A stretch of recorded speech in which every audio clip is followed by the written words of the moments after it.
안녕하세요. 7월 24일 토요일입니다. 어제도 무척 더우셨지요. 저도 더워서 헐떡거리고 지냈습니다. 많이 덥더라고요. 근데 이제 에어컨 밑에 가 있으면 또 덥다는 것을 느끼지 못하는데, 밖으로 나가면 숨쉬기 어려울 정도로 굉장히 더웠습니다.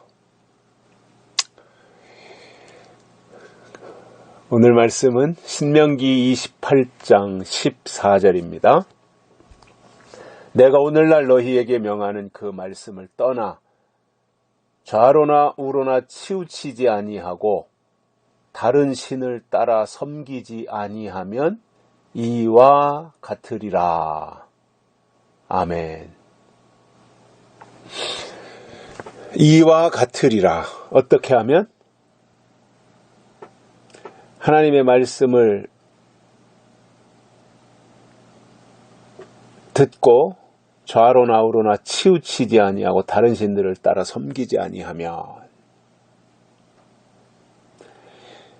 좌로나 우로나 치우치지 말아야 됩니다. 신앙은 중심을 잡아야 됩니다. 누가 이 말하면 이쪽으로 가고, 누가 저 말하면 또 저쪽으로 가고, 이 말 들으면 이게 옳고 저 말 들으면 저게 옳고, 이건 중심이 없는 사람입니다.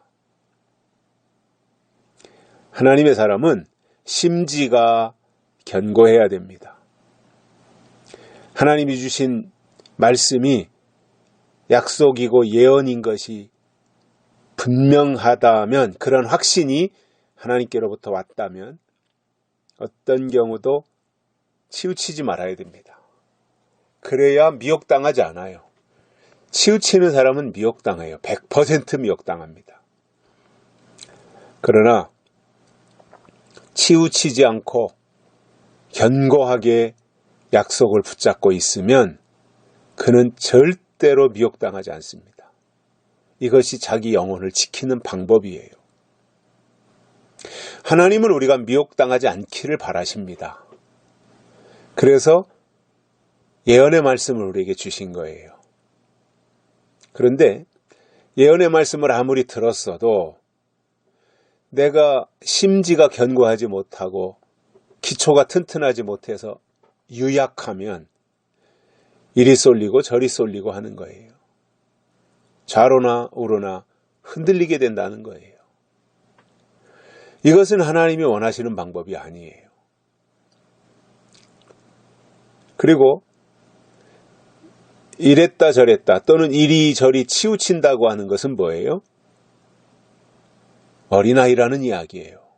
장성하지 못한 거예요. 사람이 나이 먹었다고 어른이 아니라 중심을 딱 잡고 있어야 어른이에요. 그런데 이제 누구 말을 너무 잘 듣고 그쪽으로 치우치는 사람들 있잖아요. 귀가 얇은 사람이라고 하는데, 생각해 보십시오. 속이는 사람은 속이는 게 목적이기 때문에 얼마든지 미사여구를 갖다가 그럴듯하게 포장할 수 있어요. 근데 그 내용을 보지 못하고 속을 볼 줄 모르면 껍데기에게 속는 거예요. 포장지에 속는 거예요. 그런 경우가 얼마나 많습니까? 우리 주변에서 보면 신앙생활 하는 사람들이 보이는 것에 치우쳐서 본질을 놓쳐버리는 거예요. 그러면 방황하는 거지요. 이리저리 치우치는 거지요. 어떻게 거기에 진실이 존재할 수 있겠습니까? 그의 생각이 흔들리고 마음이 흔들리고 중심이 흔들리는데 거기에 어떻게 진리가 있겠습니까? 흔들리는데 어떻게 거기에 거룩한 것이 있겠습니까? 의로운 것이 있겠습니까? 그래서 우리가 바위 위에 또는 반석 위에 집을 지어야 되는 지혜로운 사람이라는 것이 바로 이런 거거든요. 좌로나 우로나 치우치지 않고 비가 오고 창수가 나도 결코 무너지지 않는, 흔들림이 없는 그 든든한 신앙, 견고한 신앙, 이것을 하나님이 원하시는 거예요.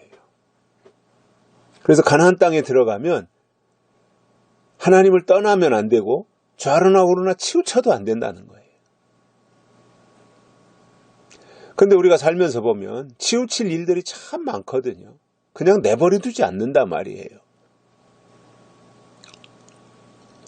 근데 내가 확실하게 나는 누구다, 내 신앙은 이런 신앙이다라고 하는 것을 확실하게 고백하면 더 이상 주변에서 흔들어대지 않아요. 찝적대지 않아요. 저는 한 4년도 넘었네요, 벌써. 이제 거의 5년 다 되는데, 11월 달 되면 벌써 한 5년 되는 거네요. 그 무렵부터, 이제 서울에서 태극기 집회가 있었어요. 태극기 집회. 처음엔 서울역에서 하다가, 시청 앞에서 하다가, 이제 그것이 광화문으로 옮겨갔는데, 저는 서울역 앞에서 할 때는 참석은 안 했고, 시청 앞에서 할 때, 대한문 앞에죠. 시청 앞에서 할 때부터 이제 토요일 날마다 태극기 집회를 갔어요. 근데 처음에는 이제 사람들이 저의 어떤 이념적 성향이 어떤지는 잘 모르잖아요. 그냥 평상시에는 그런 것 별로 나타낼 기회가 없으니까. 뭐 개인적으로 투표하러 가서는 내가 지지하는 사람을 투표를 하고 그런 것이었지, 그렇게 뭐 이념적으로 드러내고 두드러지게 뭐 이렇게 하는 기회는 거의 없었거든요. 그러다가 이제 촛불 집회, 저 태극기 집회를 가기 시작하면서 이제 거기에 저도 굉장히 많이 그 시간을 투자하고 했었는데,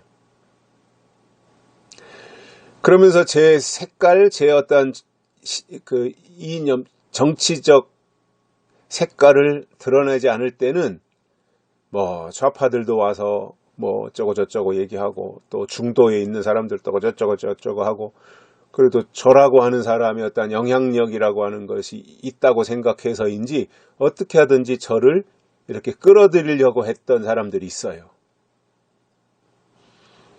뭐 카톡으로도 뭐 어쩌니 저쩌니 뭐 계속 오고, 뭐 이런 또 단체가 있으니까 거기에 가입을 하자라고 하기도 하고. 그러다가 어느 날부터 제가 서울에 태극기 집회 다니는 걸 알고, 또 그것이 이제 이어져서 광화문까지 가서 그 거대한 광화문의 태극기 물결의 중심에 제가 서 있다고 하는 것을 제 주변에서 저를 이제 그 자기 쪽으로 끌어들이려고 했던 생각을 가지고 접근했던 사람들이, 아, 박승근이라는 사람이 태극기 부대구나, 태극기파구나, 저 사람은 보수구나, 이거를 확실하게 알고부터는 더 이상 저를 흔들어대지 않더라고요. 그 전까지는 어떻게든지 자기 쪽으로 끌어들이고, 아니 뭐 제가 간판은 괜찮잖아요. 그러니까 허우대도 멀쩡하고 인물도 괜찮고 하니까 저 같은 사람 하나 끌어들이면 일당 그래도 몇 몫은 할 수 있다라고 생각해서인지 저를 이렇게 끌어들이려고 접근했던 사람들이 있는데, 제가 태극기파인 것을 알고 나서부터는 그런 사람들이 제 주변에 얼씬도 하지 않더란 말이에요. 왜냐? 저 사람은 태극기 부대야. 태극기 부대는 요동을 하지 않아. 저 사람들은 절대 이념을 바꾸지 않는 보수 성향의 사람들이고, 태극기 부대니까 더더군다나 굉장히 이제 그 우파 중에서도 열렬한 우파라고 하는 것을 확인하고는 더 이상 접근을 하지 않더란 말이에요. 저는 똑같다고 봅니다. 신앙도. 나는 어떤 사람이다라고 하는 것을 확실하게 보여주면 흔들어대지 않아요. 왜냐하면 건질 게 없는데 뭐로 흔들어요. 그래도 몇 번 흔들면 자기 쪽으로 끌고 갈 만하다고 하면 흔드는 거죠. 그건 뭐 시간을 투자해서라도 흔들고 돈을 들여서라도 흔들어야죠. 근데 몇 번 흔들었는데도 끄떡도 하지 않는데 나는 누구다. 내 이념은, 내 성향은 이런 사람이다라고 하는 것이 딱 알려지면 더 이상 접근을 안 하는 거거든요. 그래서 우리가 심지가 견고해서 좌로나 우로나 치우치지 말아야 되고, 또 한 가지는 다른 신을 따라 섬기지 말아야 됩니다.